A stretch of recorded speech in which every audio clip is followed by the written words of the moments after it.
Here we come, walking down the street. We get the funniest looks from everyone we meet. Hey, we're the Monkees, and people say we monkey around. Hello there, and welcome to Episode 5 of Turning Tracks. My name is Kris. And I'm Matt. And we're here to talk about the music that we love. For today's episode, we're going to be talking about a band that, as far as I know, was the first quote-unquote band I liked. They originated in an era that was before my time, but that didn't stop me from learning to love them. Don't go monkeying around, because today we listen to the music of the Monkees. Monkey around, we're too busy singing to put anybody down. We're just trying to be friendly. Oh, hi there, Matt. What's up, Kris? Oh, nothing much. I'm excited. Oh boy. So going into this one knowing that you're not a fan of this band, I don't know what your history is. We'll get to that in a minute, but I'm definitely a bit nervous, but also really hopeful that I can maybe not turn you around, but at least help bring some proper appreciation to this very strange band. Well, okay, so very quickly, right? Last episode, you had mentioned it was the Monkees, and I was like, okay, I'm interested. When we went off the air, I had told you very candidly that I do not like the Monkees. So that I just want to give a bit of clarity to our faithful listeners. I am, as far as I can tell, not a fan of the Monkees. And when we get into personal history, I'll go into why that is. Okay, well, I'm pretty excited. We'll talk about our personal histories in a little bit, but first, let's go down with some basic history of who these people are for those of us who might be younger than us. Oh, boy. All right, back in 1965, TV producers Bob Rafelson and Bert Schneider cooked up a sitcom idea about a rock group that bore more than a passing resemblance to the Beatles. Mickey Dolenz, Mike Nesmith, Peter Tork, and Davy Jones were cast as the band The Monkees, and comedy ensued. The show was a hit thanks in no small part to the music associated with it. That music, however, wasn't actually created by The Monkees, as you can imagine. This led to some less than happy feelings between band members and the production company, especially since the music had become so popular on records, radio, etc. Eventually, the foursome gained creative control over their stuff, but interest in being a proper band had waned. They created a weird feature film called Head that performed pretty poorly, and they officially broke up in 1970. But television syndication is a thing, or at least it was a thing. With cable television becoming more prominent in the 80s, reruns of the Monkees TV show led to a revival in interest of both the show and the band's music. The band reformed to do tours, record more albums, and stayed more or less together for another 35 years. The Monkees collectively sold more than 75 million records worldwide, and had a number of massive hits, some of which have been covered by multiple bands over the decades and have made a clear stamp on pop culture forever. In 2012, Davy Jones passed away, followed by Peter Tork in 2018. Mike and Mickey did a proper farewell tour in 2021 until Mike also sadly passed away as well, leaving Mickey the sole surviving Monkee as of this recording. So, Matt, what is your personal history with the Monkees? So I'm going to start off by saying the Monkees have performed no small feat. 75 million records worldwide is nothing to bat an eyelash at. And it's also, I also want to point out that I, at no point in any of this or any other show that we will ever do where we come across musicians that we just don't care for the music or whatever, will I ever talk down on their talent. Because last time I checked, they have a record you could buy in a store, and I don't. So, that being said, for me, I don't have a lot of personal history with the Monkees. I think when I was a kid and TV was, in fact, syndicating, and, you'd have... growing up, I never had cable. I didn't get cable TV until I was, 26, and you're talking 2006, right? So I was always a basic network television kind of guy. You were always a basic bitch. Well, I didn't want to say it, but it's true. I guess if I own it, it's a thing. But I only had, network television. And, a lot of that stuff, I used to get a lot of those reruns, which is where, my love of things like, Gilligan's Island and The Honeymooners and The Twilight Zone, all comes from there, right? But The Monkees was certainly a show that I remember seeing a handful of episodes, and I mean, I was a kid, so I didn't like it. It wasn't a cartoon. I was a very, very one-dimensional child. I'm a fairly one-dimensional adult, but I was a very one-dimensional child. And when the cartoon stopped and the adults came on, I wasn't interested. And then growing up, I never really had much, I don't know, FaceTime with the Monkees, so to speak. It just wasn't in my purview. You know, I talk about it all the time. I was a very angry kid. I wanted, you know, fast, aggressive, dark. And the Monkees are the complete polar opposite of that. Yeah. Like they are the antithesis of that, if you will. But it was when I became a live sound engineer that I really had like my run-ins with quote unquote the Monkees. And I say quote unquote because up until the pandemic, where I was working, or I mean I'm still there, but we used to have a tribute band night, and we had a Monkees tribute band. And so I remember the first time they came, I thought, the Monkees, oh boy.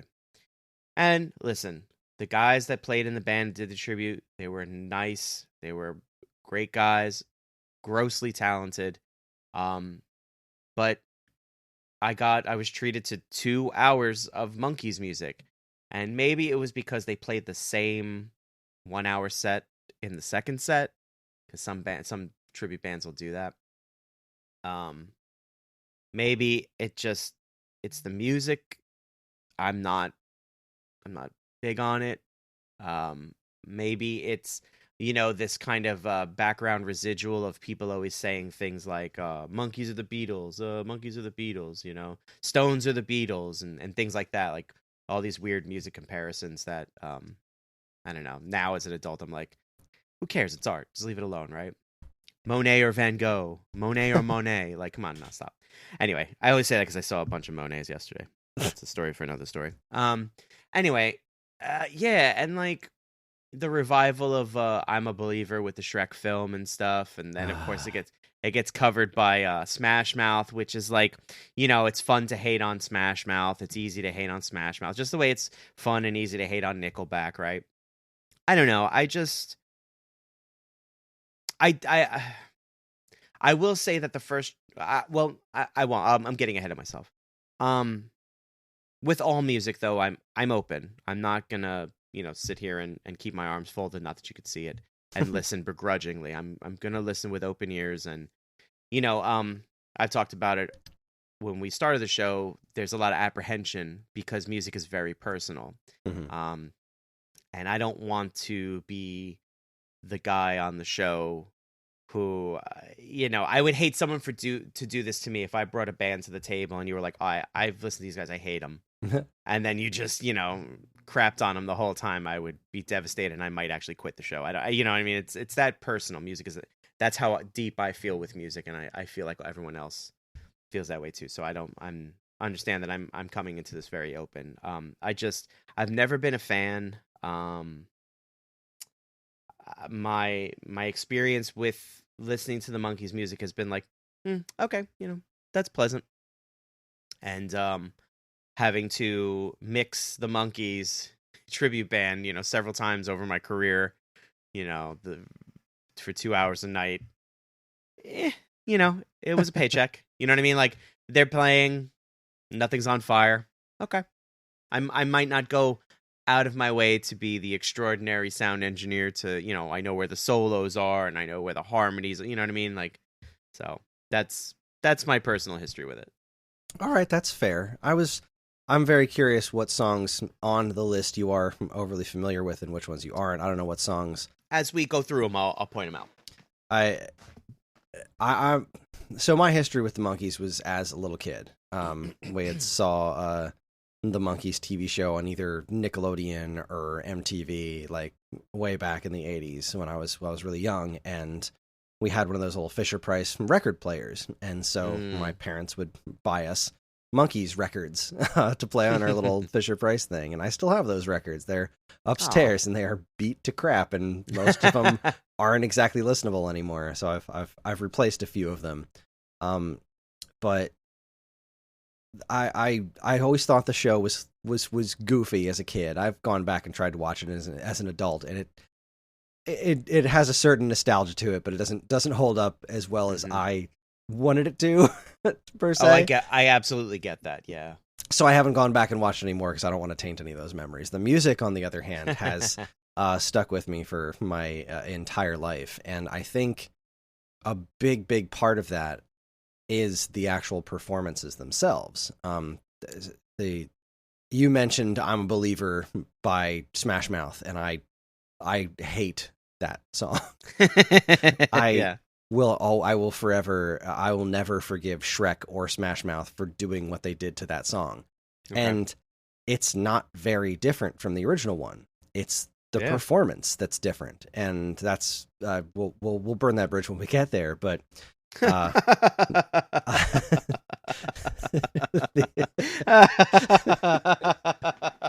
it's fantastic. May the bridges you burn light the way in front of you. Anyway. Otherwise, how can I see the bridge? It's dark outside. What do you want me to do? I'm hopeful that at the very least I can convey to you why I like this band as much as I do. These are, with the exception of one, these are all songs off of records that I had when I was a kid, and these are the ones that stuck out to me.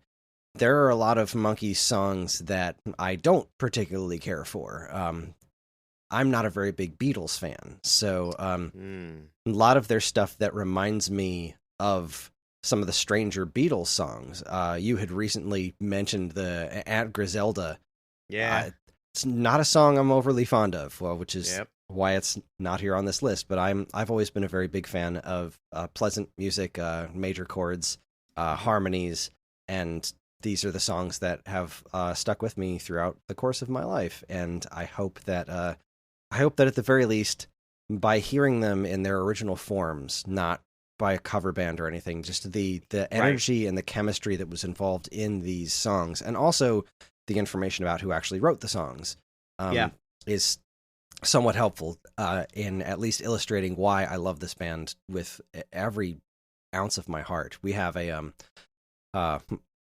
around when Peter died, I went to my local record store and I bought a Best of the Monkees double record, because this was before my mom had found my original Monkees records in her garage.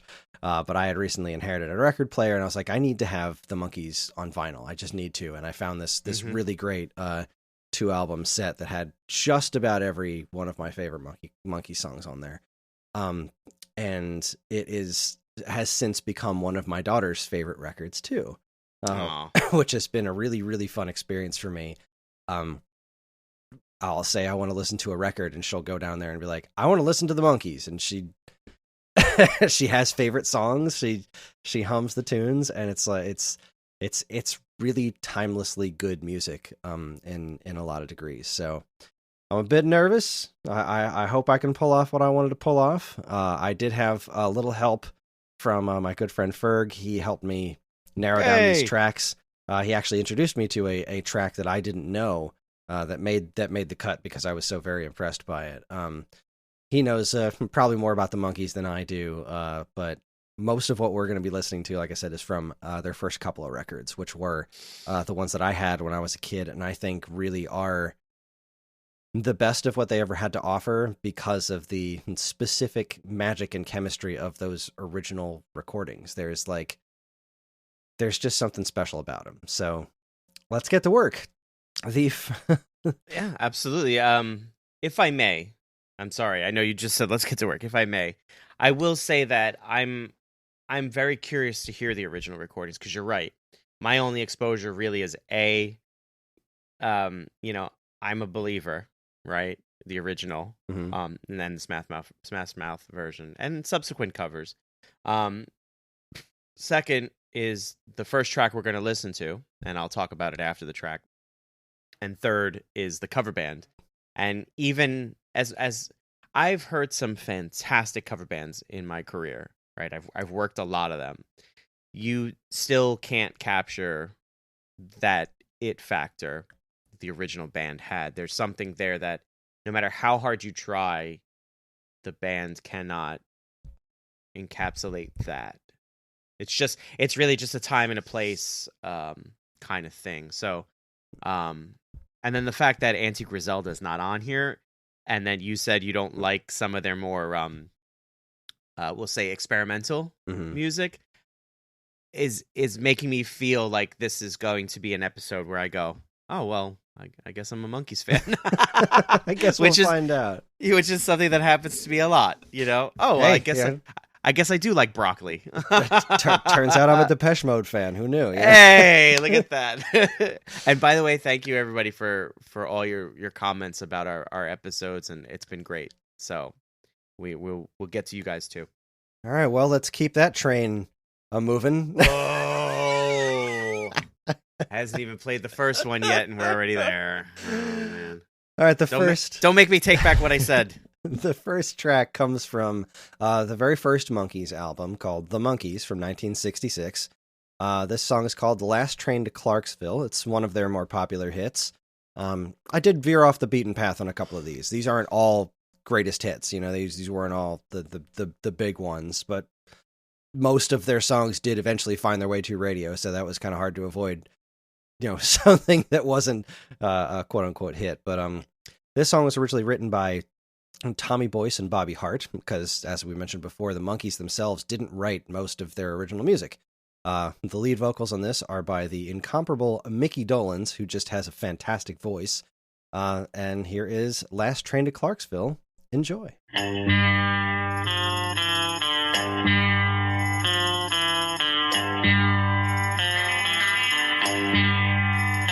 Take the last train to Clarksville and I'll meet you at the station. You can be here by 4:30, cause I've made your reservation. Don't be slow. No, no, no. No, no, no.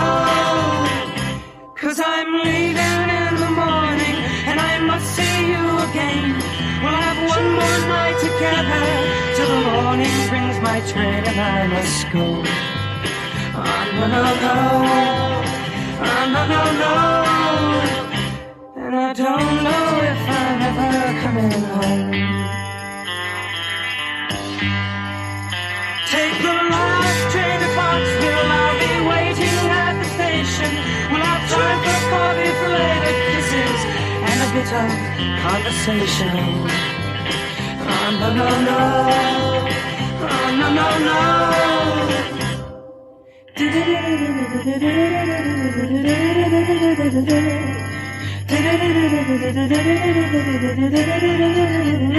Take the last train to Clarksville. Now I must hang up the phone. I can't hear you in this noisy railroad station. All alone I'm feeling low. No, no, no. No, no, no. And I don't know if I'm ever coming home.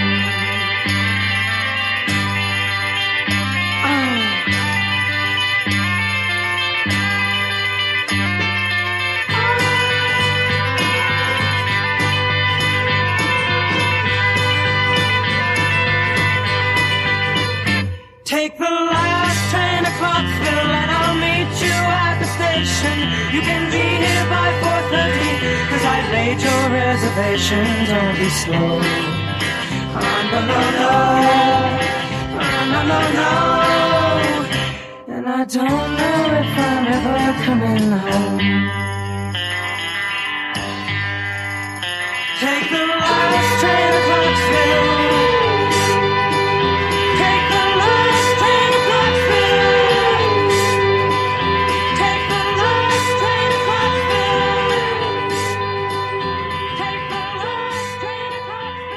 That was Last Train to Clarksville off of the 1966 album The Monkees, sung by Mickey Dolenz. That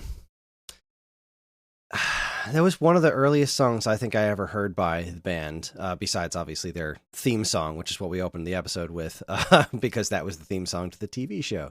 But I think if I can remember correctly, because I was probably pretty young when I heard this for the first time, that guitar riff, I think, was one of the first songs I ever heard that really stuck in my head. Like, that's really good. That dun dun dun dun dun. I really like that riff. And This definitely isn't my favorite Monkey song of all time, but I really, really enjoy this one because of that riff and just the way Mickey sings. He's got a heck of a voice, and his commitment to the vocals is very endearing. He's the way that he sings the words is like it's. I don't know if you've ever seen the Wallflowers perform. It's like dude's just singing the song, and like Mickey really, really got into it. And that level of commitment to singing vocals is something I always appreciate in bands. And it's one of the earliest examples of that I can remember hearing that I properly enjoyed. So, first of all, I haven't heard the name The Wallflowers in like 15 years, maybe 20. So, thanks. Most boring band I ever saw live. Oh, that's a shame. I was so excited too. It was Counting Crows and Wallflowers, and like I liked the Wallflowers music. You know, it was good enough, but we were there for Counting Crows, and man, they just stood there, and I swear at one point he said, "All right, this will get your feet moving," and then he started playing the song. I'm like, "Are you kidding me? Like your feet aren't even moving. There's no energy here." And then Counting Crows came out and just annihilated the entire blew the roof off. They're one of the best live bands I've ever seen. But sorry. Back to that's interesting. We'll talk about that. All right, Last Train to Clarksville. Right. My first foray with this song is coming off of the Rock Band game. This was in Rock Band? Yeah, I didn't know that. Yep. My friends and I had a band. We called ourselves Sunday Morning Peep Show because of a trip we took to Atlantic City. And we went in on a Friday. We left on a Sunday. We were going to catch the bus, and there was a strip club open on a Sunday morning, and we were making jokes about it. And my friend goes, "Sunday Morning Peep Show. That's a funny name for a band." And then 2 weeks later, we were like, "That's our band name for Rock Band." Anyway, right, first forays, Rock Band. I remember very vividly playing it. I would always play bass because I was a bass player, so I'd just play the bass. It's a good song. I think my biggest issue with it is that if the Beatles never existed, right? Which is like and you're not a big Beatles fan, so it's kind of a tough ask for people to try and imagine a world where the Beatles didn't exist and they didn't change the course of like how people wrote music and popular music and so on and so forth. This has a lot of Beatles influence in it. It does, yeah. There's no question about it. Like if this were sung by the Beatles, it would have been a Paul McCartney song. But again, I probably sound like I'm tearing it down, and I'm not attempting to. It's not my aim. Sonically, it's a really great track. I think this when was it? This was 66, so it was recorded probably 65, 66. It definitely sounds like it's recorded on a 4-track and then bust down to 2 tracks so they can add more tracks because the drums are all in the left side. Just those little artifacts of early multi-track recording and stuff that, it's, nerdy stuff there.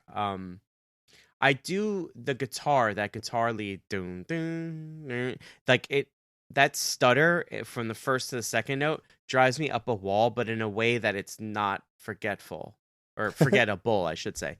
That line will always be like, because he's playing whatever chord that is, and it's like, where's the note? Oh, there. Okay.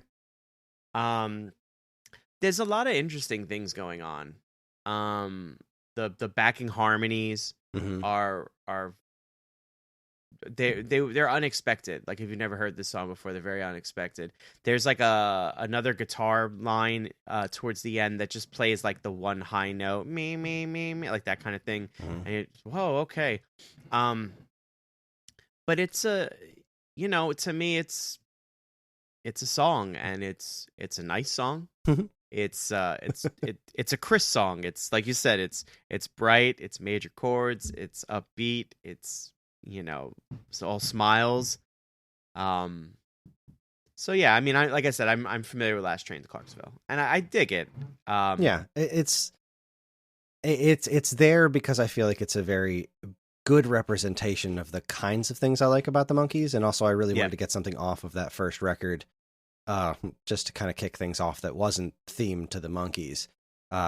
it is, I don't remember if I said this or just hinted at it. It is probably my least favorite of the songs that I picked. And probably one of the songs that I picked that was mostly because I felt it was important. Right. I do really like the song. I like it a lot, but I feel like the stuff following is a little bit more after my heart than everything else. So there's something really to be. I mean, and this was a time too when not necessarily every musician was writing their own music. I granted the Monkees are a special case because they were a product. Right. They might have been one of the first. No, they weren't the first like band slapped together. Certainly there had to be, girl groups before them and stuff like that in the Motown era. But the question I wanted to ask actually before we dove into more is everything on this episode is pretty much not them, right? They didn't write any of this. Some of them wrote some of the songs that we'll be talking about. Okay. I'm just curious as to like where the line is where it's like, okay, all this is during the television show era, and then this is after they call it quits on the show, they reunite and they start making more music. So please feel free to point that out for me, even though I've got the show notes. Yeah, I honestly don't remember exactly where that line is. Well, they broke up in... Yeah, no, almost all of this is during the TV show era, with the exception of, I think, one track. Number 8, right? Yeah. Okay, because I'm just looking at dates. Yeah. That's fine. Like I said, I'm just curious, and I want to see if that plays out a certain way. It's that stuff that was afterwards that, like, I found there's definitely songs I like from that era, but they don't scream the Monkees to me, They don't. They feel like a different band because they're different writers, Right. I was gonna say it's really the Mickey Dolans, and everyone. It's Mickey Dolan. It's Mike Nesmith, Davy Jones. It's whatever band that is. Yeah. And there's definitely a lot of that same feeling in some of it, but I feel like a lot of the magic is missing. And most of the songs, I think a big chunk of what I chose for this episode was written by who wrote this next song, Neil Diamond. Yep. I didn't know till not that many years ago, but probably about 10 years ago is when I learned that Neil Diamond actually wrote most of my favorite Monkees songs. When the guy I was in the band with at the time was like a big Neil Diamond fan, and he found out that I was a big Monkees fan. He was like, "You should listen to more of his stuff because he wrote a bunch of these." And he gave me a mix CD that he called Neil Before Zod. Neil. Yep. Yeah. Oh, fantastic. So, track 2 is off of their second album, More of the Monkees, from 1967. I love this song. This is called Look Out, Here Comes Tomorrow. It was written by Neil Diamond, and lead vocals are by Davy Jones. And I always love Davy's voice. He sings some of my absolute favorite Monkees tunes, and this one's I don't know. It's just this is a really good tune. I love it with all my heart. So here is Look Out, Here Comes Tomorrow by the Monkees. Enjoy. Look out, here comes tomorrow. That's when I have to choose how I wish I could borrow someone else's shoes. Mary, oh, what a sweet girl, lips like strawberry pie. Sandra, long hair and beat girl, can't make up my mind. I see all kinds of sorrow, wish I only loved one. Look out, here comes tomorrow, oh, how I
right, that is "Look Out, Here Comes Tomorrow" by the Monkees. Now, as a little kid, I did not really kind of get the whole he's in love with two girls kind of a thing and trying to choose. Like, as a kid, the only thing that connected with me was "Look out, here comes tomorrow. Oh, how I wish tomorrow would never come." Like, oh no, something bad's going to happen tomorrow. I wish it wouldn't happen. That was kind of like the depth of my understanding of this song. And I think it's such a catchy tune. I love the guitar riffs. I love the really old sound of it. It's a song that warms my heart. I too love old production. Yeah. I think of old, punk records and old jazz recordings and stuff like that. And there's a lot of what I love about the music is the fact that it was recorded way back when the tech wasn't so, evolved. So this piece of music, I do love the message too. Look out, here comes tomorrow. How I wish it wouldn't come. And you're right. Yeah, like, oh, something bad around the horizon. I also think like, I don't want to grow up. The marching of time and things like that. You said this was let me look back on the notes. This was Davy Jones singing. I never really, again, listened to the Monkees. I've never really heard Davy Jones. He's actually got a bit of a gruffness to his voice when he pushes. Like I wish I could find my own, because I love when singers do that. They have like a nice singing voice, and then when they push just enough, they get a little gravel in it, and it sounds great. Like some early grunge and stuff like that. That being said, the pipe organ is very funny to me. In the middle of it, like right smack in the middle of it. It's a little, it's a product of its time. Yeah, I also get it too, because it was a television show. So you're really trying to get all the dollars. So, if the kids are watching it, they're the ones that control the parents' purse strings. If the parents are watching it, they have the money, that sort of stuff. So I get it. So maybe the lightheartedness of the pipe organ and things like that are like, kids are gravitating towards it. I don't know. Musically, I had to hunt for the guitar. Like I was like, okay, I definitely hear the bass, definitely hear the drums. I can hear the keyboard parts. Like, where's the guitar? It took me like a little bit to find. It was playing like major chords and then kind of little jangly bits here and there. Like that's what I think of Last Train to Clarksville, by the way, is call those guitar parts jangly parts. Excuse me, your jangly parts are showing. Oh my goodness. I didn't even know. So, right. Good song. Real quick note about Neil Diamond. If you don't know Neil Diamond or you don't know his body of work, it is one, massive, and two, he is a prolific writer. Yeah. He has written for just about everyone. And I had a Neil Diamond tribute. This guy used to drive up from South Carolina to New York to play our one show. And my God, one, he sounded exactly like Neil Diamond, and he was so talented. But then the first time he came, I was like, oh, Neil Diamond. Like, I was so very like, oh, whatever. And then he just plays all these songs, and I'm like, I didn't know Neil Diamond wrote that. I didn't know Neil Diamond wrote that. He wrote that? Oh my God. And then by the end of the first set, I was like, holy crap, I'm a Neil Diamond fan. And then he played the second set, and I was like, I'm absolutely a Neil Diamond fan. So I think everybody is, and they just don't know it yet. It's so true. That's why liner notes are so important. So. Seriously. Well, we're going to go ahead and stick with Neil Diamond. This next track is another Neil Diamond, Davy Jones joint. This one I first heard on a greatest hits album that I had in the 80s. But it was originally not actually on a record. This was released as a single in 1967 called A Little Bit Me, A Little Bit You. And I distinctly remember this being one of my favorite songs when it came on our records when we were kids. It's just got a really catchy chorus to it. It's another one. It's a similar song to Look Out, Here Comes Tomorrow. I would think got kind of a similar feel, but it's just another one of my favorites. So here it is, A Little Bit of Me, A Little Bit of You, from the Little Bit of Me, A Little Bit of You single, released in 1967, sung by Davy Jones, written by Neil Diamond. Enjoy.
That was A Little Bit Me, A Little Bit You by the Monkees from 1967.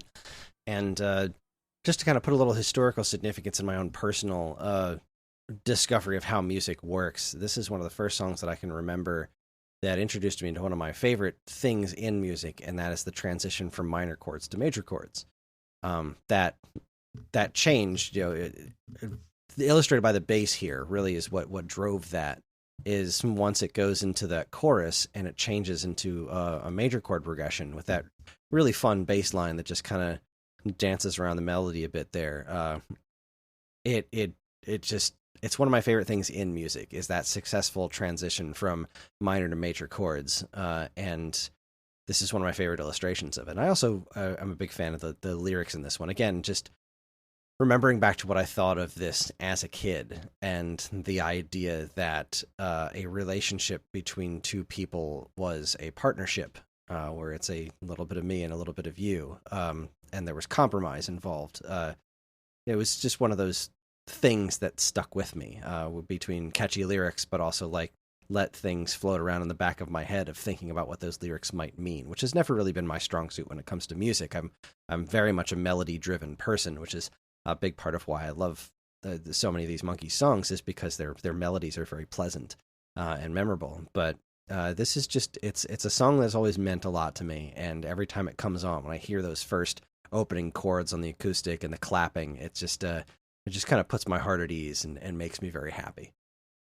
I'll agree with you. I like when a song does do that. It goes from majors to minors, and it modulates and all kinds of fun stuff like that. I really love that kind of dynamic in music making. I'm actually familiar with this song. This is probably one of the songs that the tribute band covered.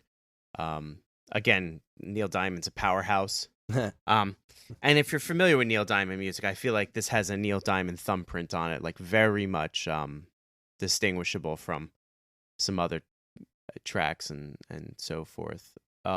Davy Jones does, try that 3 times fast, a fantastic job of singing. I like his voice. I like Mickey Dolenz too. He's got a nice voice, but I think I'm a Davy Jones kind of guy. There's something there. I think because I saw that little gruff side of him, I'm like, oh, all right, Davy, you're the bad boy. Ooh. Let's see. But again, their music, and I take, or I should say, take this with a grain of salt, because this was all, and I don't want to say written under duress, but it was written specifically for a television show, which was a product that had to maintain a certain level of standards. So, the music still for me falls into a place of like, yep, this is pleasant. This is nice. It's not offensive. It probably sold a bunch of cars or something. You know what I mean? Made some executives very rich. But again, not something I reach for. But all the same, the sheer level of talent that still goes into making this, to engineering it, to creating it, it's all still there. It's still, I guess the word is like airtight. You know what I mean? Like this is stuff that, regardless of where your leanings are, will hold up for a very, very long time. It's a product, but it's a good one. Right. I don't think there's a lot of music out there that I think doesn't hold up.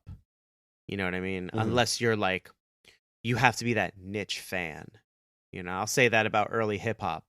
Early hip hop, for a lot of people felt like a gimmick, and now it's $1 billion industry, and it's, grown from, its humble beginnings.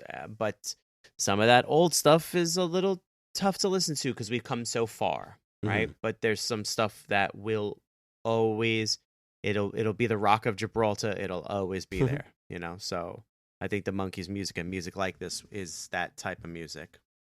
So. Well, I'm glad you're not hating it so far. Yeah. It's, what's that? It's better than bad. It's good. Yeah, there you go. Like Log. Yeah. All right, so this next one here is this has always been one of my absolute favorite Monkees songs, and I never hear anyone talk about it. I've never seen it land on one of their greatest hits albums or whatever. This comes off of their second album, More the Monkees, from 1967. The song is called Laugh. I remember, listening to this record. This record was probably my favorite when I was a kid. It's probably still my favorite overall album of theirs is More of the Monkees. Has most of the ones that really resonate with me. But this tune was written by Phil Margo, Mitch Margo, Hank Medris, and Jay Siegel. I can't believe it took 4 people to write this song. And it was sung by Davy Jones. Again, this is just a goofy song. I think it's got a really fun... It's a very simple song, but the lyrics are just amusing. And there were all concepts that I could pretty much wrap my head around as a kid. And I just think it's a really catchy and fun song. And as far as Monkee songs are concerned, it's not one I ever hear anyone talk about. So it's a great tune. It's a good time. Here is Laugh by the Monkees.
That is Laugh by the Monkees. And it's one of the few Monkee songs that pops up off the top of my head that's not about being in love or about girls. It's just about,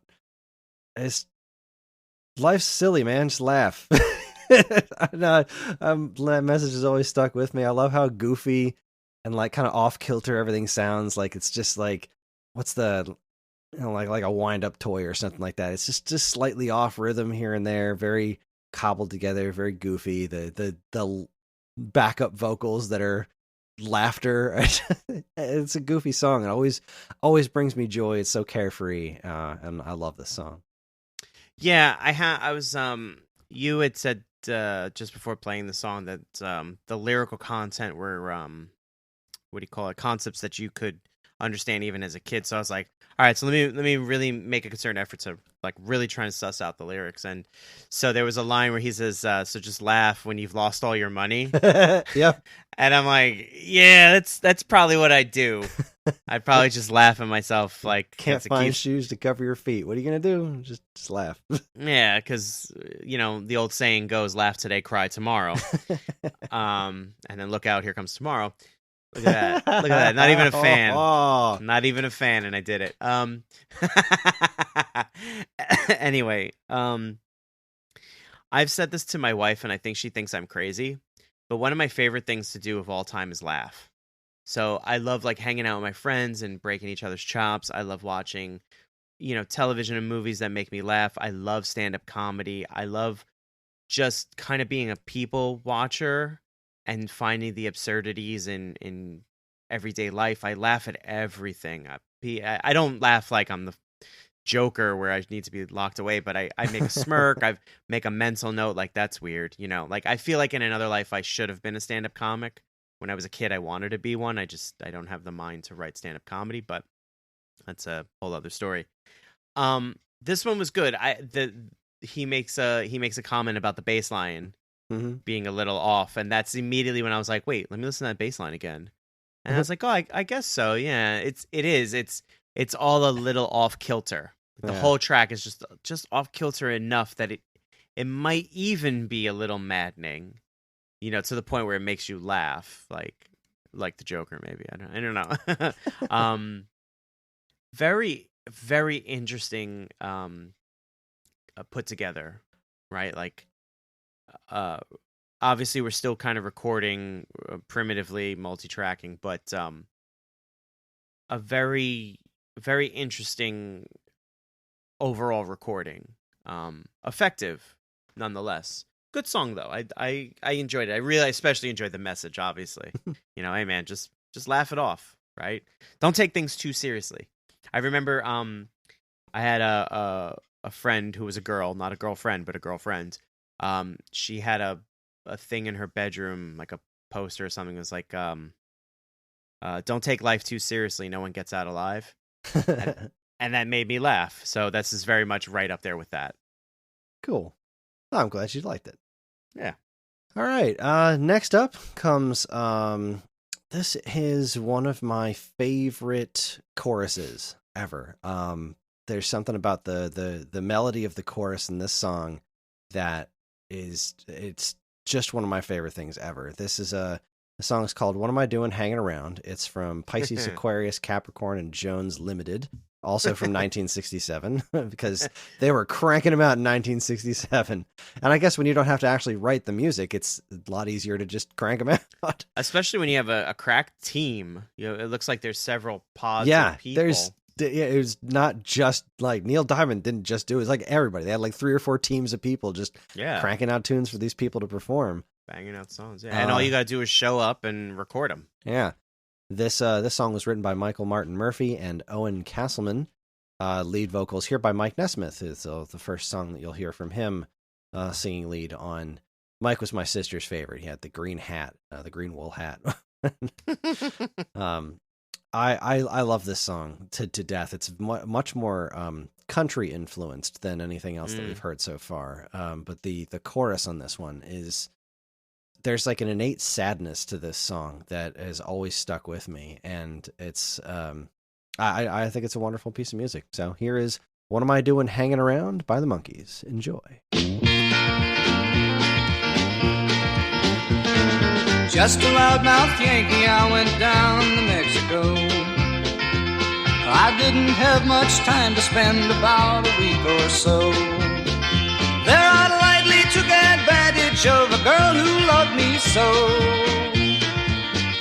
But I found myself thinking when the time had come to go, what am I doing hanging around?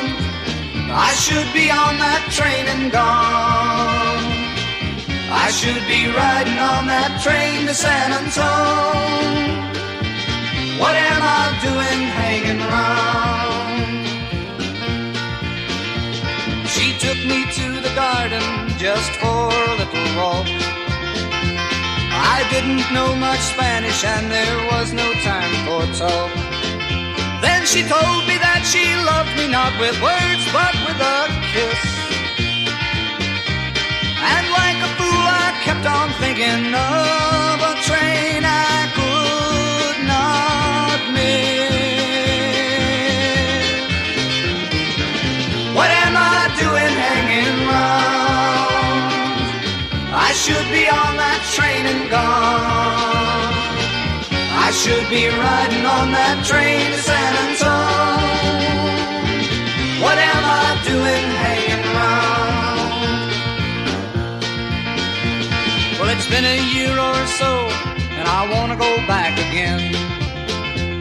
And if I get the money, well, I'll ride the same old train. But I guess your chances come but once, and boy, I sure missed mine. And still I can't stop thinking when I hear some whistle crying.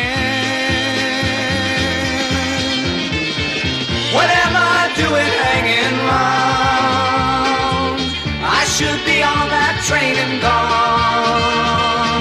I should be riding on that train to San Antone. What am I doing hanging round? What am I doing hanging round? I should be on that train and gone. I should be riding on that train to San Antone. What am I doing hanging round? What am I doing hanging round? I should be on that train and gone. I should be riding on that train to San Antone. What Am I Doing Hanging Around by the Monkees, sung by Michael Nesmith. I love the harmonies on that chorus for some... I just think it's such an amazingly put together melodic thing there. And again, as a kid, I don't think I really caught the entire meaning of the lyrics of, going to Mexico, finding someone, and then just thinking about how important your responsibilities are instead of following your heart, and then leaving and missing a big opportunity. But the feeling of that sadness of missing out on something, of making a choice and it having some sort of consequences on the rest of your life, was definitely something that I think is conveyed so well by the music itself, and just by the melody of how it's just ever so slightly sad. Like it's very country and very kind of upbeat and plucky, but it's got just a twinge of sadness to it. And I think it's the harmonies in the chorus that really kind of hit that home. And it was a feeling, this song elicited a feeling that I was not old enough to understand at the time, just through its music. And I always thought that was really impressive. But I like Nesmith's voice. He definitely has a very unique voice compared to Davey and Mickey, and Peter didn't really sing that often. But their voices all work so well together, and being as different as they are. And this just has some of my favorite harmonies in any song I've ever heard. And I'm sure nostalgia plays a big part in it, but it's still it fills me with the feels every time I hear it. Yeah, definitely enjoyed that one. If I'm not mistaken, I think the band's also covered this one too, because it sounds very familiar. And if they didn't cover it, it probably sounds familiar because it really hits that kind of 70s country nail on the head. I want to see the writing staff again really quickly. Michael Martin Murphy and Owen Castleman. Nah, I'm not familiar with those names. I thought maybe they would have been ghostwriters for someone else, but a lot of the country that I listened to is not ghostwritten, really. But anyway, I like this one a lot, actually. So far, of everything that I've heard, I think this is the standout for me. Again, so far. Me too. It's my favorite track so far. Oh, okay, cool. I gotta agree with you. I the message, the lyrics, the storytelling, fantastic. What am I doing hanging around? Like, I really, this is a great thing, but I really do need to go. I can't be here, and I shouldn't be here.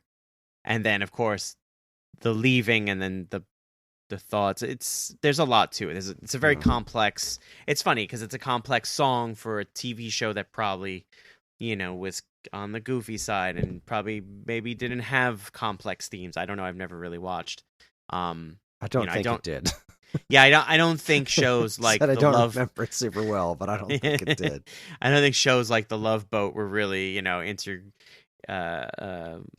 in, deep storylines with double and triple cross. You know what I mean? So, I can't imagine the Monkees were doing it either. But this is a deep song, honestly.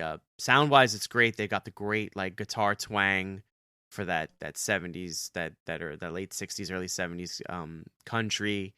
You're right. The harmonies on the chorus are fantastic. When a band hits harmonies, right, the hairs on the back of your neck should stand up. Yeah. It's one of the reasons I like Dispatch so much. It's vocal harmonies are just and they're get that rare, stuff right. Yeah, they're rare because when they hit them, ooh, my goodness, it's a straight bullseye. Yeah. And this was nothing short of that. The harmonies hit here are beautiful. Great song. Big fan of this one. Outstanding. All right, we're getting another Mickey track here. This I like a lot. This actually reminds me. Are you familiar with the movie That Thing You Do? So, Amazon was having a sale for $2. I have Stars, and I have it for 2 months at $2 a month, right? I went through the entire movie list, and I saw all the movies that I needed to watch, and I made a list. That Thing You Do is like third on that list. Ah, wonderful. So I know it. I'm very familiar of it. I just have never watched it.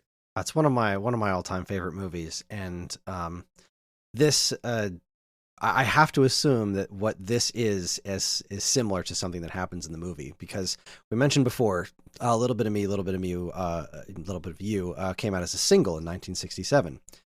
This song that we're going to listen to, the girl I Knew Somewhere, is a B-side from that, and it is actually written by Mike Nesmith, one of the Monkees, which makes me think that this was one of those things that he was pushing for.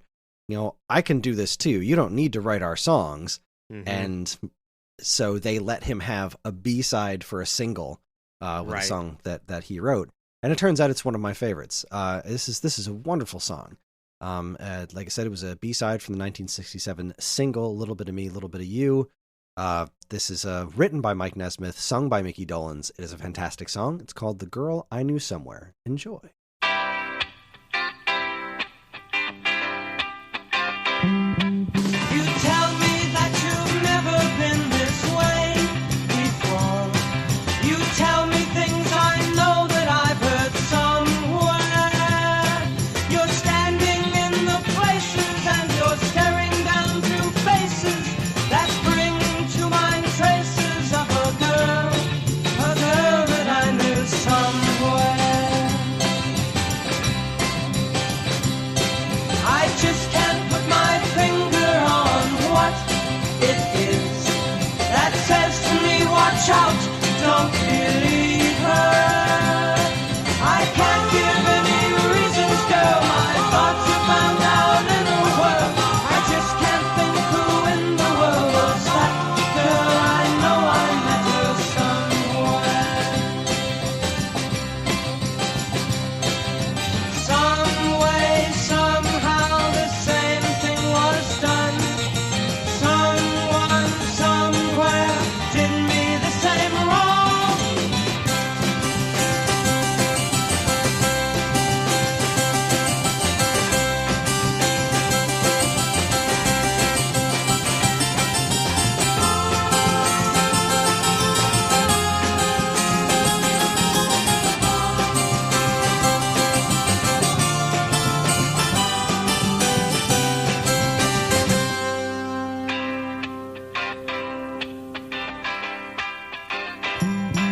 Well, goodbye, dear, I just can't take this chance. Goodbye, dear, I just can't take this chance. My fingers are still burning from last time. And if your love was not a game, I only have myself to blame.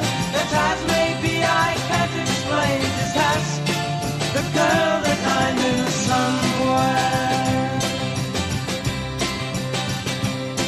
And if your love was not a game, I only have myself to blame. That task maybe I can't explain. Just ask the girl that I knew somewhere.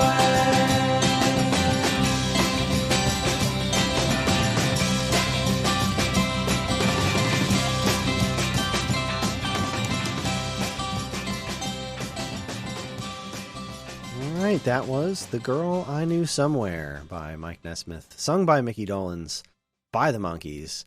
It's a little harpsichord heavy, but outside of that, I think it's a fantastic song. I think it's super catchy. I love the way Mickey, again, just he's very sincere when he sings. You know, he really commits to it, and his voice carries this song wonderfully. And just I think it's a great song.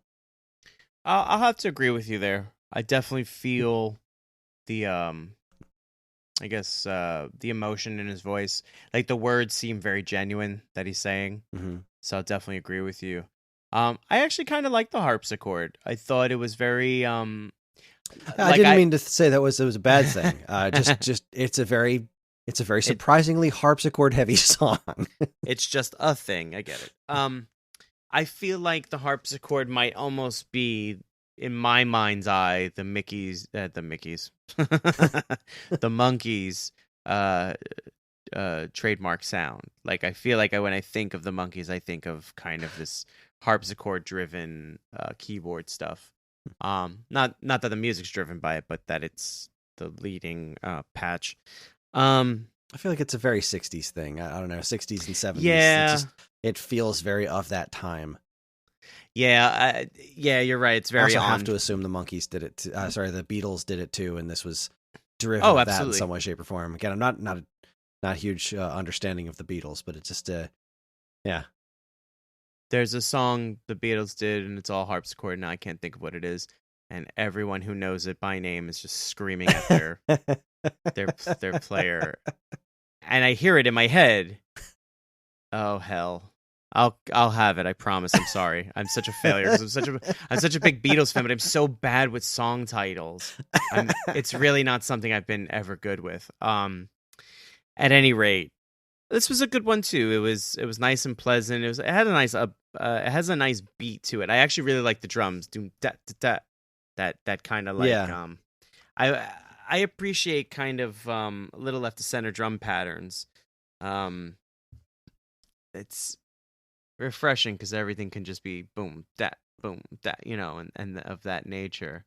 So to hear a little, I hate to say it, to put a little Ringo on it, because Ringo was very good at that sort of stuff.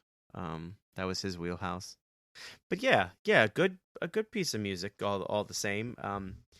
And I do appreciate his voice. Again, like I said early on, and you keep reiterating, is the authenticity in his voice when he sings. So I mean, like, we're talking about music that was like, bottled and packaged and ready to go, and they perform it with enough heart to make it feel like it means something. I think there's definitely something to be said for that, and I just love it.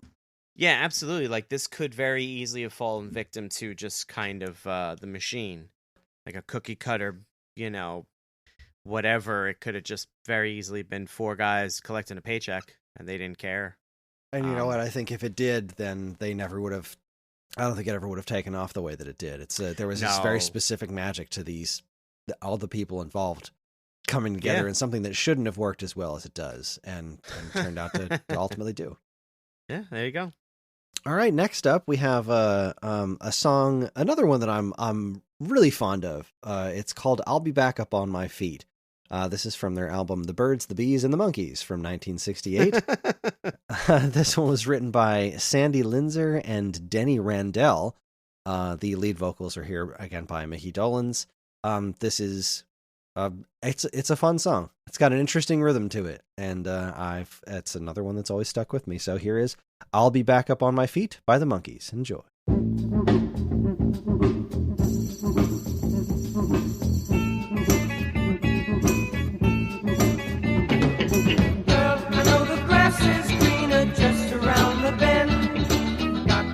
Goodbye, but don't you fear. Though the road is dark and I might fail to find the end, I won't disappear. I'll be back upon my feet. I'll be back upon my feet.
was I'll Be Back Up on My Feet from the Birds, the Bees, and the Monkees. What'd you make of that one? Is he saying I'll find my boots and go? When I find my boots, I know I've got to go. I think that's the lyrics. Okay. That's I mean, that makes a ton of sense because, I'll be back up on my feet and whole nine. So this is definitely a song that I feel is indicative of the Monkees. I think like everything in it screams the Monkees. Like if you were to play me a song like this, I would ask you, is this from the Monkees? So it has everything that, we've seen on display already. The major chords, the upbeat rhythms, the what do you call it? The kind of lyrical content I've kind of grown accustomed to thus far. Mm-hmm. The horn section was a surprise. Yeah, I love that. A pleasant surprise nonetheless. I don't mean to say like, oh, how dare they? It was a great addition. This was recorded in 68. 68. Okay, that's interesting. I'm just trying to think of the what do you call it? I'm trying to think of how the production went for that, but I won't go down that road. It's good. I did like the kind of lyrical content, the bit of the play I'll be up on my feet again. As soon as I find my boots, I'll go. Like it's a looking high. It was a looking high, looking low, and when I find my boots, I know I gotta go. That's I'll be up on my feet again. There's like, I don't know. There's something I take away from a very procrastination, like because I very much can do that. It's like, I'll get up and do the dishes as soon as this, as soon as we go to commercial break, or as soon as this scene is over, or whatever. I make those little deals with myself. So this definitely feels like a little deal with someone, if not themselves or something. It's a good song. Cool. Yeah, glad you liked it. Yeah. All right. So we got a few left here. This next one is one that I've only heard for the first time pretty recently. I kind of didn't listen to most modern Monkee stuff because I was very set in my, I heard some of their 80s material and was like, this isn't for me. Apparently in 2016, they came out with a new record, which I believe was their last proper record as the Monkees, which was called Good Times. My friend Ferg introduced me to this one. I asked him, were there any oddball songs that I didn't think of that should be involved? And this was one of the ones he pointed out. This was written by Ben Gibbard, who is... Jeez, come on, brain, you can do this. I forgot to write this one down. Ben Gibbard is from the Postal Service. Oh, okay, yeah. Yeah, Death Cab for Cutie and the Postal Service. And this is just a gorgeous, gorgeous song. Lead vocals by Mike Nesmith with Mickey Dolenz on backup. It's just a really, really pretty song. It's called Me and Magdalena. I had never heard it before. I'm really glad I did. In fact, this album's pretty solid. It's not amazing. It doesn't have that nostalgic hook that the stuff that I'm used to did, but I pretty well enjoyed it, more than I really thought I would. But this song was a real standout. It's just a really, really, really pretty song, and Mike and Mickey singing, even in 2016. Their voices are just beautiful in this one. So here is Me and Magdalena by the Monkees. Enjoy.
always leaving early and sleeping late.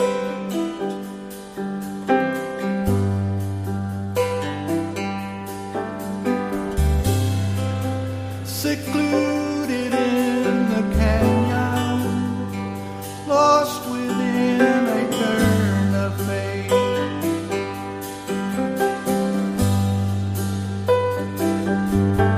But know everything lost will be recovered when we drift into the arms of the undiscovered.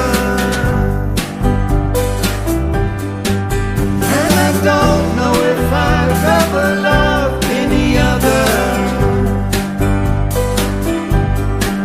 half as much as I do in this light she's under.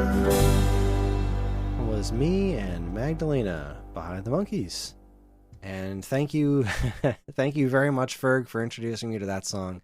That is one gorgeous song right there. And Mike and Mickey still sounding that good in 2016.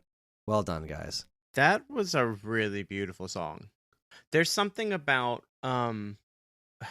this is gonna sound really like like a backhanded compliment, but I don't mean it that way.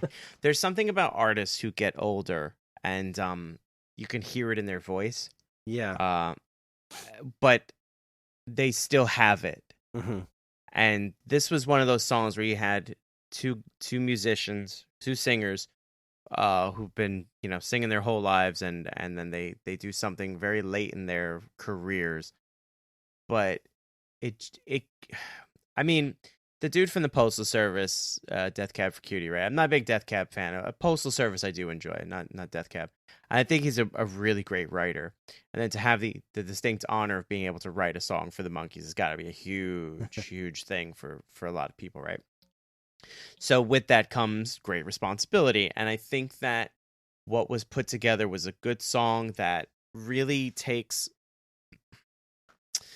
the sound that the Monkees had and maybe makes it a wee bit more modern. Mm-hmm. Maybe because it's the recording technology in the time or whatever it may be. Maybe it's age. I don't know. It brings them into a more modern setting. But of course, we're talking about stuff that was written and recorded in the late 60s, early 70s and stuff. So, you're looking at a 40-year, 50-year difference. But that was a really beautiful track. I really appreciated it a lot. Like, the lyrics they weren't complicated. They're very sweet to an extent. They have their voices sound great. Like the processing just to kind of get them, I talk about it a lot, to get it in the same sonic space, to get them to sound they're in the same room together, because multi-track recording can take away a lot of that. Mm-hmm. It was a very poignant, sweet little song, and I really, really liked that. Yeah, me too. It's a very big fan of that one. I don't know Postal Service and Death Cab very much, but apparently I'm going to. I bought my wife tickets to see them. Hey! For Christmas. These guys, on the other hand, I will always regret not pulling together the funds to go see them while I still had the chance. They were touring around this 2016 and around that area. They were when Peter was still alive, they were touring and doing this farewell tour, and I almost bought tickets to see them a couple of times, but they were pretty pricey, and I was like, no, I'll pass. And I really regret that. I wish I could have seen these guys perform live before it was too late. And but it is what it is. I probably would have discovered this song a lot sooner had I done that. But thank you very much, Ferg, for introducing me to that song, which I love with all my heart. All right, so the theory was, by this point, that I had bought enough goodwill for the Monkees with you to play this song. Oh no! The plan revealed. The plan was that, all right, let me show you what these guys can really do, and then try to listen to this song with fresh ears, because like I said before, I will never forgive Shrek and Smash Mouth for doing what they did to this song. It's this song. I loved this song when I was a kid. And this was another standout for me. Not because it was a single, not because it was famous or anything. I didn't know anything about the radio or anything like that when this was out. This was just, I had the records, and this was one of those songs that I just gravitated to. This is I'm a Believer from More of the Monkees from 1967. The song was originally written by Neil Diamond and was subsequently brutalized by Smash Mouth. And the thing is... Don't hold back, by the way. Makes me so mad. So many people know this song because of that. So many people don't even know the original version of this song because the Smash Mouth one from Shrek, that's what this song is from, with Eddie Murphy singing as the donkey about the dragon. And it's this song in its original form is so much more special than that new one. There's an energy to it. They didn't even change all that much for the Smash Mouth one. They even tried to mimic a lot of the way that Mickey sings it. And there is just, they don't have it. The Monkees did. And that was the reason this song became one of their biggest hits, was because this song is really freaking good. It's just, you got to remove what you know about it currently in order to properly appreciate it. It's like appreciating the original Super Mario Brothers theme, you know? Like, I've heard a bajillion times. When was the last time you actually listened to it, though? Like, I mean, really stopped and listened to it and appreciated how well that song is written. And that's kind of what I'm hoping for with I'm a Believer, because I can't stand that new version, but I still get so much joy from listening to this original version because it's such a fun song. It's such a good song, and it has so much more to offer than Smash Mouth and Shrek. So the disdain in your voice, and like, I don't dislike Shrek. Right? I don't. The first movie is pretty okay.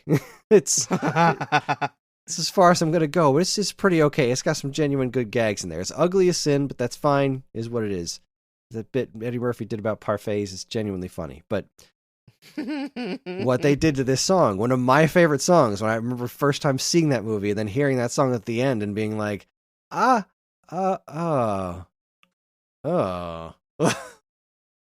are you doing this? Why? Stop that. The original's right there. You're not even changing it. You're just, stop that. Anyway. So if you haven't heard this in a long time, or if you've never heard the original flavor, I present to you one of my favorite songs, I'm a Believer by the Monkees. Enjoy. I thought love was only true in fairy tales, and for someone else, but not for me. Our love was out to get me. That's the way it seemed. Disappointment haunted all my dreams. Then I saw her face. Now I'm a believer. Not a trace of doubt in my mind. I'm in love. I'm a believer. I couldn't leave her if I tried. Love was more or less a given thing. Seems the more I gave, the less I got. What's the use in trying? All you get is pain. When I needed sunshine, I got rain. Then I saw her face. Now I'm a believer.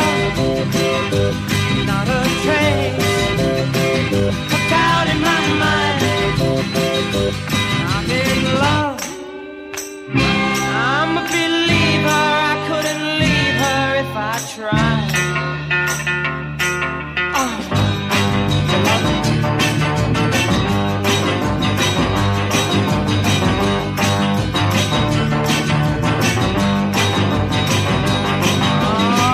Love was out to get me. Now that's the way it seemed. Disappointment haunted all my dreams. Then I saw her face. Now I'm a believer. Not a trace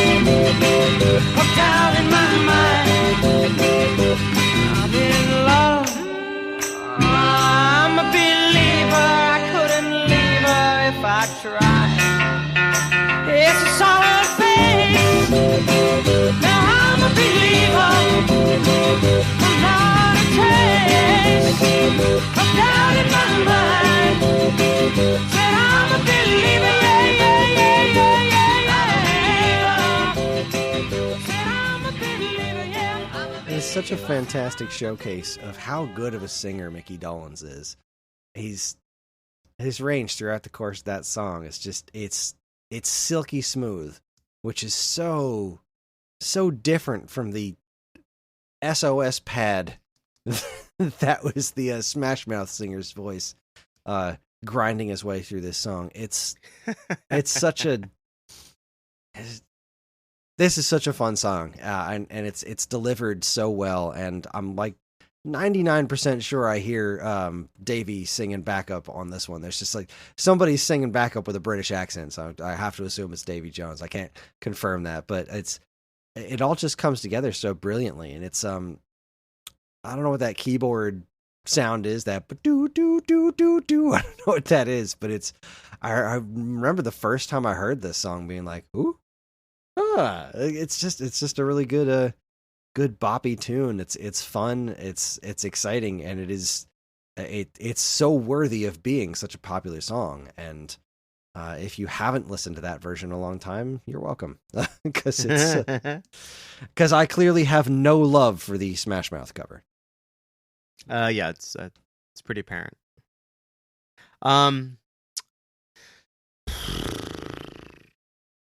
So to answer your question, that opening sound effect, that's a pipe, like a pipe organ. Okay. All right. Thank All right. Yeah, no problem. Now on to the harder part. How do I feel about this track? So here's the thing. I think this is a great song. I think that for me, it fell victim to just getting smashed down my throat. Yeah. Right? I think that there's a lot of bands that all of us listen to, musicians, artists, singers, whatever you want to, however they identify, that if they become popular and you happen to have access to those avenues where their music is posted a lot, it gets crammed down your throat. This movie was ridiculously popular, Shrek, and, this was the tie-in that made it more money, and I'm sure that the guys in the band weren't upset that there was a resurgence in the song and they were getting royalties, and, well, no. I'm sure Neil Diamond wasn't upset. Excuse me. They don't own any of this. What, are you kidding me? But I will say that it almost is a Travisham mockery that Smash Mouth covered it. And again, it's not a terrible cover, right? It's not. It's just so pointless. They didn't do anything to it. They didn't do anything to it. They didn't put their own personality to it other than he sang it. Like, they barely changed the instruments. Like, the original's right there. And it could have been a karaoke track. Exactly. Yeah. But I don't know. There's something about it that just lost so much personality. And even every time I hear this song, I can't help but think of, comparing it to that Smash Mouth one. They didn't necessarily ruin it for me, but they've changed it forever for me. It's hard for me to listen to this song and not hear his gravelly voice destroying this song over when I listened to this good one, which was one of my favorite songs as a kid. There's a time and a place, right, for everything in this world, in this universe. There's a time and a place. I think his gravelly voice wasn't right for the song. I have to 100% agree with you. Hearing the original and hearing who was singing this? This was Dolan? Is Mickey, yeah. Okay, so having Dolan sing it, right? We talked about it through the course of the episode on the tracks that he sings. He's very genuine. His voice, his timbre, his delivery is very genuine. So, like, hearing him say things like, when I saw her face, like, I'm a believer. I believe him. Like, yeah. He'd never seen anyone so beautiful in all his life that it made him believe in something bigger than him. You know what I mean? Yeah. Like, every lyric that he's sung that I've heard so far, I believe every ounce of it, that it comes out of him, that it's from deep down inside of him, even though he didn't write it, that he he believes it 110%, and that to me for music is important. I don't want to listen to a song about a bunch, by a bunch of ridiculously rich kids screaming about how hard they have it and how poor they are. I don't believe it. There's nothing, I believe absolutely nothing about it, right? So in this case, when you have someone like the dude from Smash Mouth who's got a gravelly voice, he's got that raspy voice, which I do enjoy. I do enjoy some Smash Mouth stuff, right? It just doesn't work for this track. This track, original track by the Monkees, is the song, right? There shouldn't have been another version of it. They should have just used the Monkees. It should have just been that. Unless you're going to do something interesting with it. I am all for doing covers of songs if you do something interesting with it. But let me ask you this question. Like, so I agree with you. Like, make it your own, right? Do something with it, right? But what if they gave it to a band and they did something interesting with it and it was absolute dog mess? Oh, you know what? How much would you have been more hurt or less hurt than this Smash Mouth version? I think I would have been less hurt because I wouldn't think about it so much.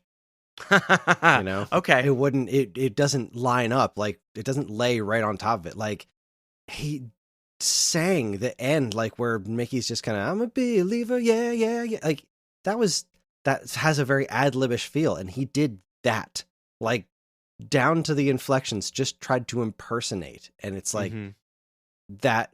It just makes it feel so much more attempting to overwrite than doing its own thing. I will forgive a creative approach that sucks because if it's creative, Sure. Okay. And there's sometimes that works out amazingly well. I think of like Ben Folds doing the cover of In Between Days by The Cure. Like, just infused it with this crazy amount of energy, and it's like it doesn't change that song at all for me. Like, it doesn't change anything about the original for me. Yeah. It's like, because the original is such a unique, distinct thing. But once you start doing a cover that's just so on the nose, it makes it can detract, especially when it becomes so ubiquitous. I mean, Shrek and that song was everywhere. It was a juggernaut. Yeah. You could not go anywhere and not like have something of it somewhere. It's absolutely true. All right, I appreciate that. I absolutely get where you're coming from, and I can to a great extent I can definitely get that, because there are some songs that I really enjoy that have had some god awful covers, and because they're so bad, I've forgotten about them. Like, my mind is like, they don't exist. When you think about the new one, it's like you can't even sing the cover version along with it in your own head because it's just too different. No. Yeah, no. So, all right. So I appreciate that. Now, back to the original. I'm going to say that you didn't have to butter me up with 8 tracks of varying degrees of, the Monkees, with that beautiful 2016 song by, some aged Monkees. You didn't have to do any of that. The song, for me, whether I like, hate, or am indifferent to the Monkees, the song I'm a Believer, to me, is one of those songs that is absolutely tried and true, will always be in the pantheon of good music. There are songs that transcend, like, album sales, platinum, silver, gold, platinum, diamond. They transcend all that, and they're just some songs that will always be in the conversation of good music, and just this is one of them. I think this is one of those songs that 50 years from now, the way we look at like Beethoven and Mozart stuff, we're like, it's the classics. Someone's gonna be like, hey, did you ever hear of the Monkees? Check this song out. Like, yeah. Oh my god, this is it's a really well written song. I mean, again, Neil Diamond, like, you cannot go wrong with Neil Diamond. I beseech you to listen to Neil Diamond. Go look at the stuff that Neil Diamond's written, not recorded, and just blow yourself away. A classic banger from Neil Diamond through the lens of the Monkees. Like, it was, if you ask me, this was the exact right place, right time, lightning in a bottle, perfect pairing of talent and production. I I've never hated this song. I hated what became of it. Mm-hmm. Right? We've beaten that horse to death with Smash Mouth. I won't go into it anymore. But again, that idea of getting this thing crammed down your throat, it makes you so sick. And I genuinely get deep adverse feelings to stuff like that. My wife will make fun of me because people will tell me things like, "Oh, you like this? You're gonna like this. You're gonna like this." And then please don't tell me what I'm gonna like. Just say, "Hey, if you're a fan of this, check these guys out." I appreciate that more because now the hype train isn't there. Yeah. So you get this hype train, you get this juggernaut of a movie that's just pushing this song. The music videos everywhere. Smash Mouth's on top of the world in Bizarro Land. It's cats and dogs living together. It's madness in the streets. Great song, hands down. Great song. It for me, it will live in the pantheon of great music. Period. Well, similarly to that, or at least in my pantheon, we come to our last track of the night, the day, whatever it is. Wherever you are. Wherever you are. This is, if I had to list my top 5 songs ever by anyone, this would be in the top 5. This is the first song I ever truly loved as a kid that was just like landed in my head on every level. Just this song is called Daydream Believer. I'm sure you've heard it before.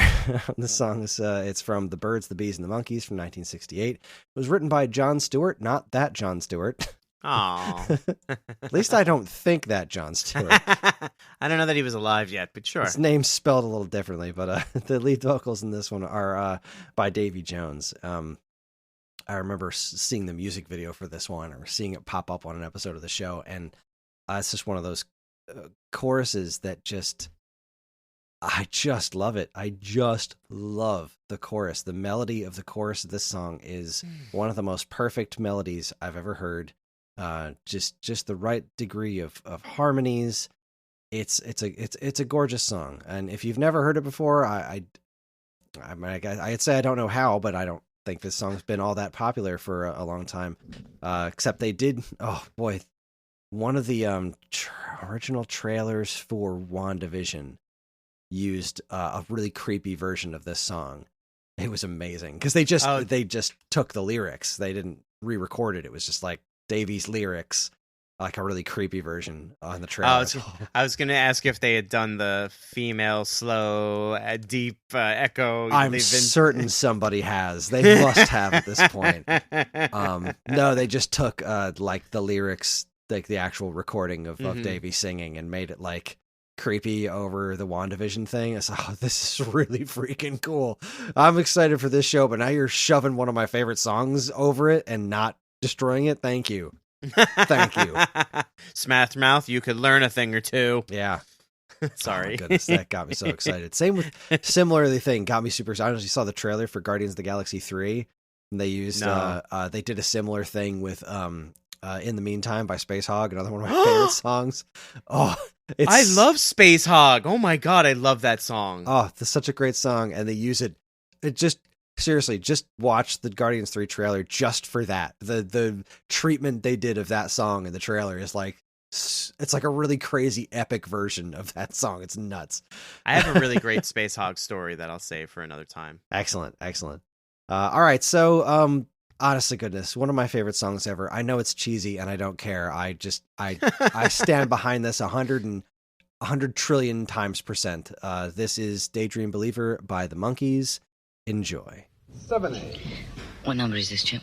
7A. Okay, no, don't get excited, man. It's because I'm short, I know.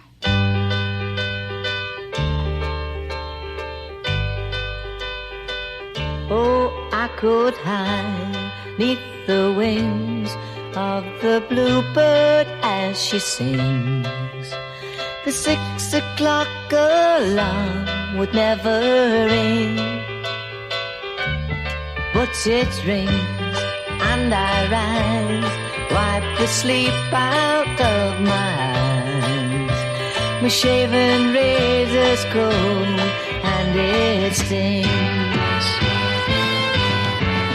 Cheer up, sleepy Jean, oh, what can it mean?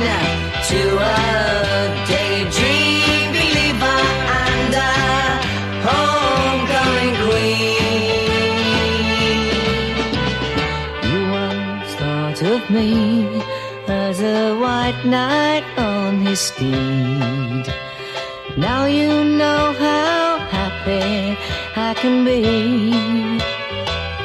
Oh, and our good time starts and ends without our loved one to spend. But how much, baby, do we really need? Cheer up, sleepy Jean. Oh, what can it mean to a daydream believer and a homecoming queen? Cheer up, sleepy Jean. Oh, what can it mean to a daydream believer and a homecoming queen?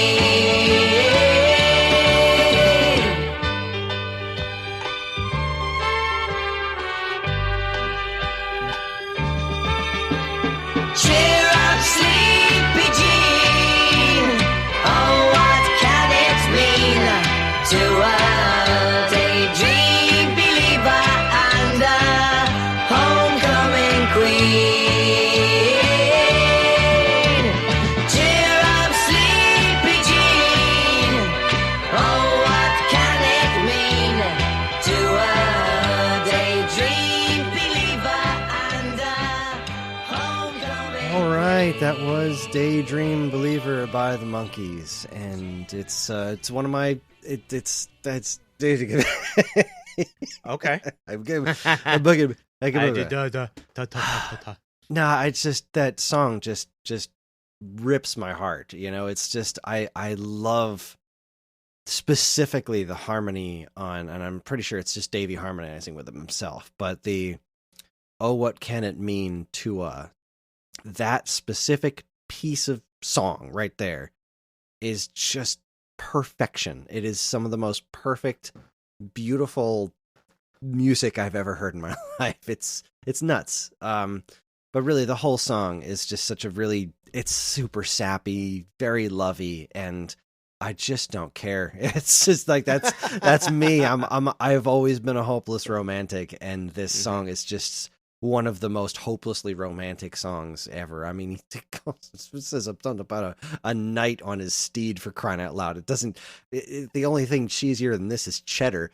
It's just it's so.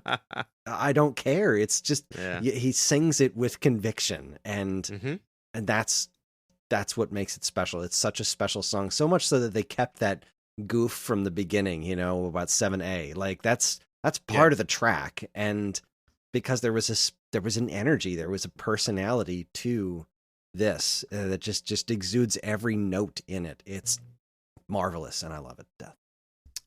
So this song is definitely sung by a hopeless romantic for hopeless romantics.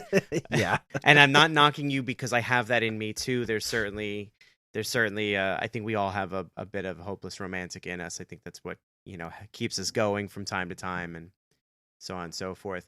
I think one of my big takeaways from this episode, and from the bands really, is that despite being a group of guys that were essentially slapped together, and their early careers were entirely written for them and kind of predetermined,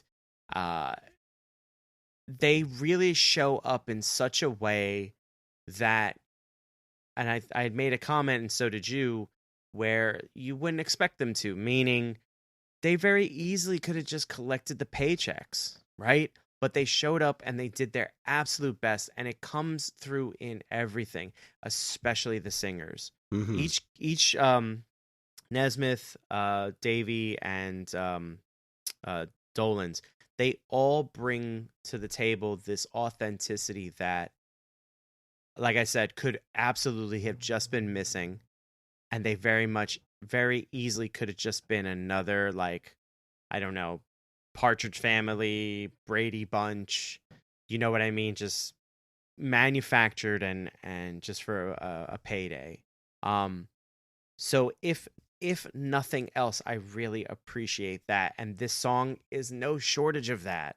Like I hear him singing, and like when he says like, "You thought I was a white knight on a steed," and I'm like, man, do I get that? Because like you feel your way about yourself, right? And your partner feels a different way. 9 times out of 10, your partner usually sees you in a better light than you see yourself, right? Because you live inside your head, all your weird dark thoughts and blah blah blah blah blah. But actions speak louder than words, and you go and you walk the dog at 3 a.m. in the rain. You run to the store and get ice cream because there's a craving. You do all these things, and you're a white knight to someone else, but not to you. And like, oh, I feel that. I really, really, really, really feel that. And there's a lot of the lyrics that are here. Even the lyrics that I didn't catch, the vocal performance has such a level of authentism. Authentism? That's not a right word. Authenticity. Thank you. Authenticity. Oh, God. There's such a level of authenticity to it in the performances that are fantastic. So, yeah. And yes, that's a song that the band did cover. It's one of their bigger ones too. So the minute he starts singing, so yeah, I know, I definitely know this one. But again, as you said at the beginning of the show, hearing the original recordings versus a cover band, because I don't care how good a singer you are, right? Sometimes 1% of the time you get someone that sounds exactly like the original singer. Everything else is just an impression. And so to get the original is go to the source, go to the original source. Even if you like the cover more, because there's 1 or 2 instances where I like the cover more than the original, but go to the original source at the very least, and try it. Just try it out. And at the very least, you could say, you know what? I listened to the original. I grew up on the cover. I like the cover a little bit more. I appreciate the original, but I like the cover more. Except for Smash Mouth. So, final thoughts. I appreciated everything you put in front of me. It doesn't make me a Monkees fan by any stretch of the imagination. I'm not going to run out and buy Monkees material. I, however, have a better appreciation for the group, for the writers who put in the hard work to craft these tracks, the lyrics and music and stuff. And it just reiterates how much of a boss bitch Neil Diamond is. Well, that's all I had hoped for, was to get you and to at least an appreciation for the Monkees, because I know that the way I said it to you after we went off the air, I was like, I hate the Monkees. And I felt so terrible saying that to you. But like, that's okay. I didn't. It's like I said, music is so personal to me, and I might have cried if you had said that to me. If you're like, I hate Depeche Mode, I'd have been like, I have to go now. Right, but I took it as a challenge, because the point is, like, even if you had picked a band that I don't like, the idea would be to go in with, it's true. Let me try to hear it from your perspective. Let me try to experience this through your eyes and see why you like it, and see if it connects with me any better. Which is happened to me a lot with music in the past. I would hear a song and like not really care for it at all, and then somebody else would say, I love this song, and talk to me about why they love that song. And the next time I hear it, I'd be like, oh, I get it. It didn't. This didn't connect with me before, but with your excitement added to it, I understand it now, and now I like this song too. It's that kind of a thing, and really, it's very easy to write this band off as a joke, because right, was intended as a joke. They were formed for a sitcom, like they are a product, but something really special came out of it and shaped so much of what I like about music.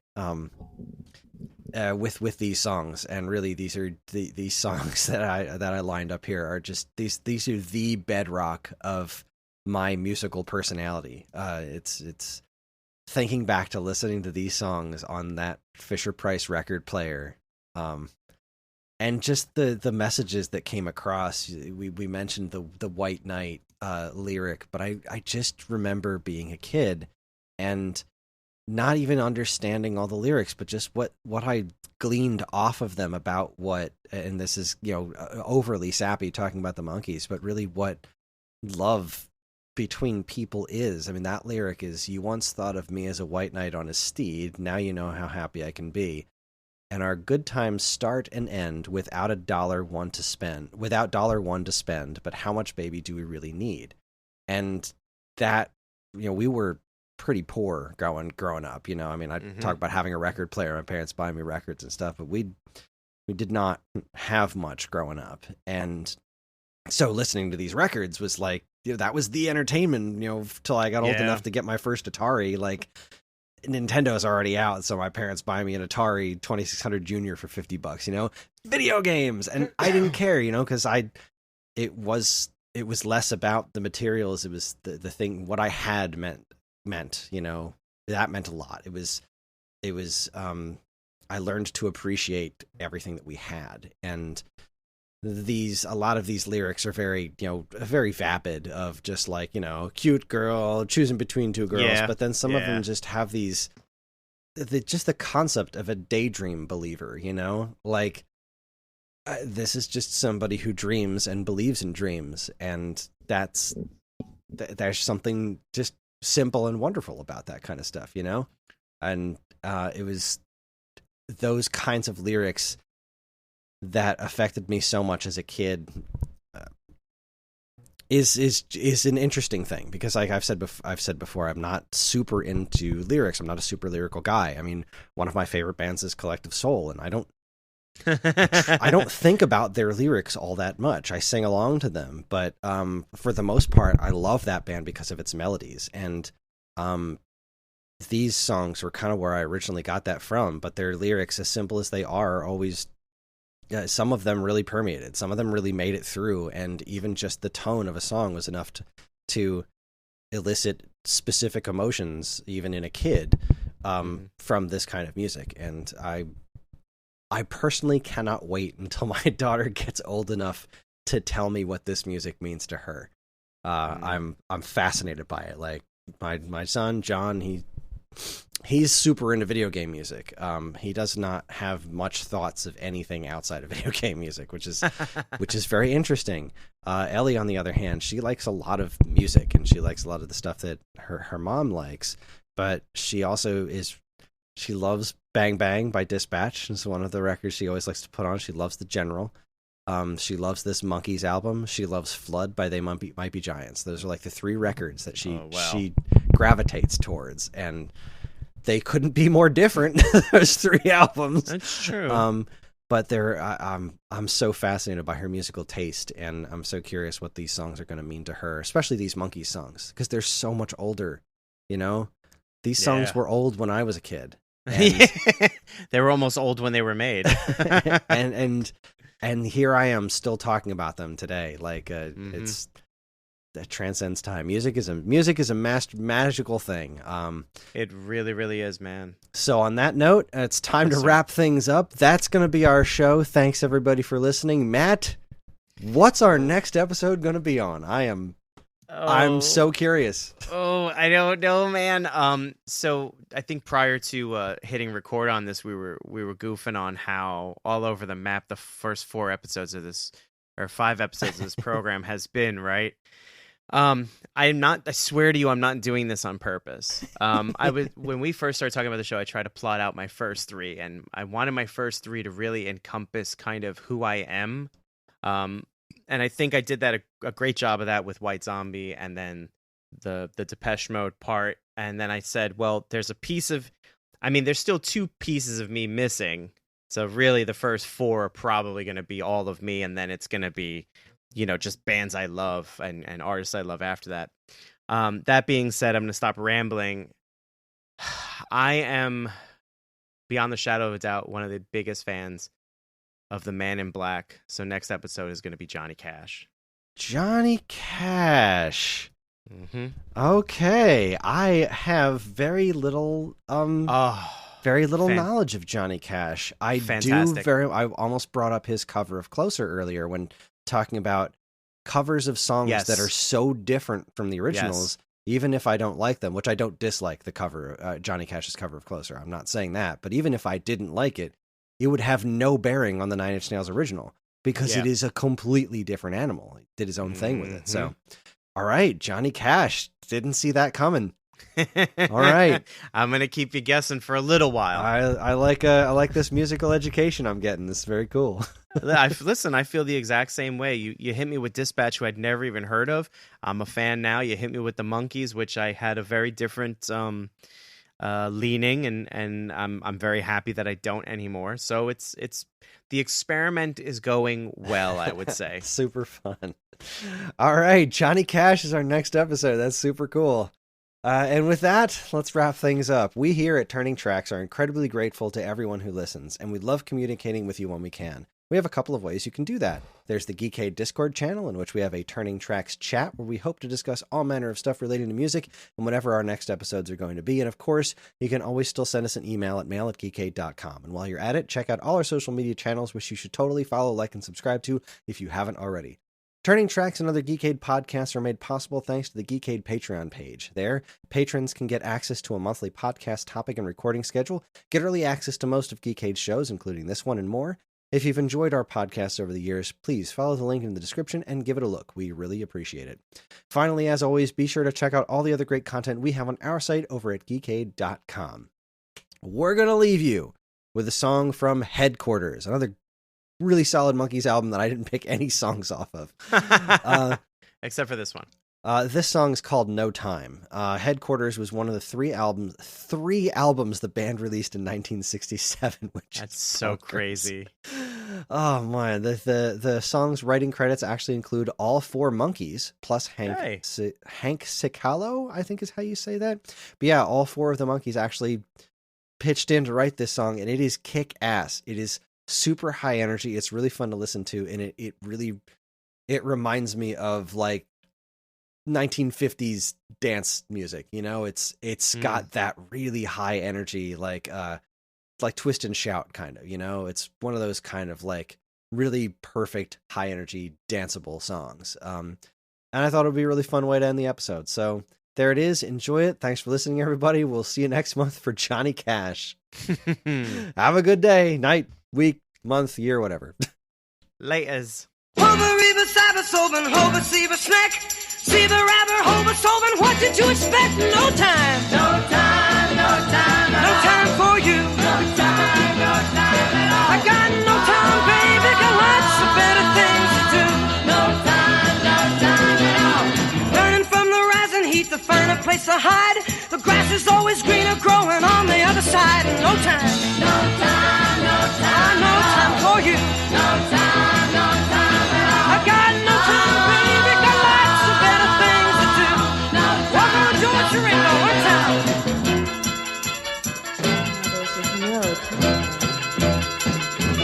No time. No time, no time at all. No time for you. No time, no time at all. I got no time, baby, got lots of better things to do.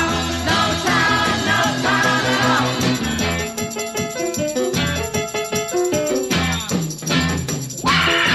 No time, no time, no time, no time for you. No time, no time at all. I got no time, baby, got lots of better things to do. No time, no time at all. Try to tell the world somehow of how I feel.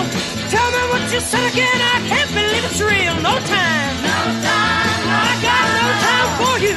No time, no time at all. I got no time, baby, got lots of better things to do. No time, no time at all. And you don't seem to make no sense. Never mind the furthermore, the plea of self-defense. No time, no time, no time.